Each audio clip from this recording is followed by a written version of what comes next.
এদিন নাৰ্সাৰী গৈছিলোঁ ফুল আনিবলৈ। মায়ে ক'লে যে ফুল ফুলা প্লেণ্ট এটা আনিবি আৰু মোৰ মন আছিলে ইনডোৰ প্লেণ্ট এটা আনিবলৈ। তেনেকুৱাতে মোৰ চকু পৰিলে এইটো প্লেণ্টত। আৰু যিসকলে এইটো প্লেণ্ট চিনি পায় তেওঁলোকে গম পায় যে ইয়াৰ ফুলখিনি কিমান ধুনীয়া। ময়ো ভাবিলোঁ যে মাৰ কথাটোও ৰখা হ'ব আৰু মোৰ পচন্দৰ ফুলো নিয়া হ'ব। Hello' everyone and welcome to Chems world. আৰু আজি মই নাৰ্চাৰীৰ পৰা আনি এই প্লেণ্টটো কেনেকৈ ৰিপৰ্ট কৰিলোঁ সেইটো দেখাম। কেলেনচো বা কেলেনকই হ'ল সাকুলেণ্ট পৰিয়ালৰ এটা এনেকুৱা উদ্ভিদ যিটো ইয়াৰ ধুনীয়া ধুনীয়া ফুলবোৰৰ কাৰণে বিখ্যাত। বিশ্বত কমে এই প্লেণ্টটোৰ 125টা স্পিচিছ পোৱা যায়। এই প্লেণ্টটো ইনডোৰ প্লেণ্ট হিচাপে ৰোৱাৰ মুখ্য কাৰণ হ'ল ইয়াৰ বিভিন্ন ৰঙৰ সুন্দৰ ফুল, যিখিনি এপ্ৰিলত আৰু ডিচেম্বৰৰ পৰা জানুৱাৰীৰ মাজত ফুলে। ইয়াৰ সৰু সৰু ৰঙা, হালধীয়া, কমলা বা গুলপীয়া ৰঙৰ ফুলখিনি থোপাথোপকৈ একেলগে ফুলে আৰু দেখিবলৈ বৰ ধুনীয়া লাগে। মেডাগাস্কাৰ আৰু আফ্ৰিকাৰ নেটিভ উদ্ভিদ হোৱাৰ বাবে কেলেনচো শুকান মাটিত বহুত দিন ছাৰ্ভাইভ কৰিব পাৰে, কিন্তু মাটিত বেছিকৈ পানী পৰিলে হয়তো গেলি যাব পাৰে। ইয়াতে মোৰ লগত আছে 5টা বেলেগ বেলেগ ৰঙৰ কেলেনচো আৰু আজি মই একেটা গছ ৰিপৰ্ট কৰিম।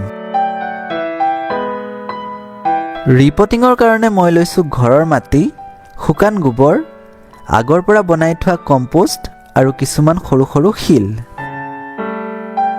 6 ইঞ্চিৰ টাববোৰ এই প্লেণ্টটোৰ কাৰণে যথেষ্ট।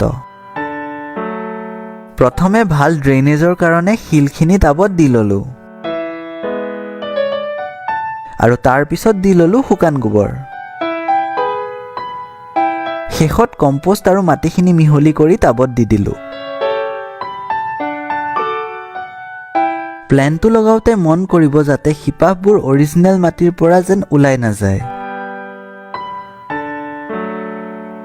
আৰু প্লেণ্টটো চিধাকৈ টাবত বহাই লোৱাৰ পাছত বাচি যোৱা মাটিখিনি দি ওপৰৰ পৰা সমান কৰি দিব। ফুলখিনি ৰোৱাৰ পাছত ওপৰৰ পৰা অকণ অকণ পানী দিবলৈ নাপাহৰিব, যাতে শিপাখিনিয়ে সোনকালে মাটিখিনি ধৰিব পাৰে আৰু শুকান গোবৰ আৰু কম্পোষ্টখিনিৰ পৰা মিনাৰেলছ শুহিব পাৰে।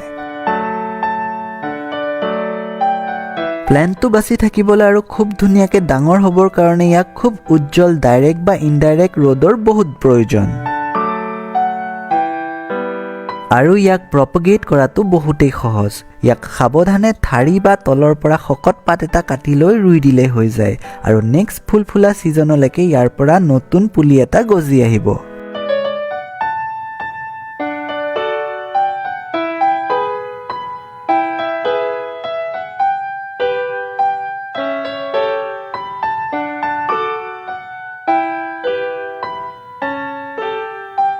আকৌ লগ পাম আন এটি ভিডিঅ'লৈ। আজিলৈ বিদায় লৈছোঁ। নমস্কাৰ।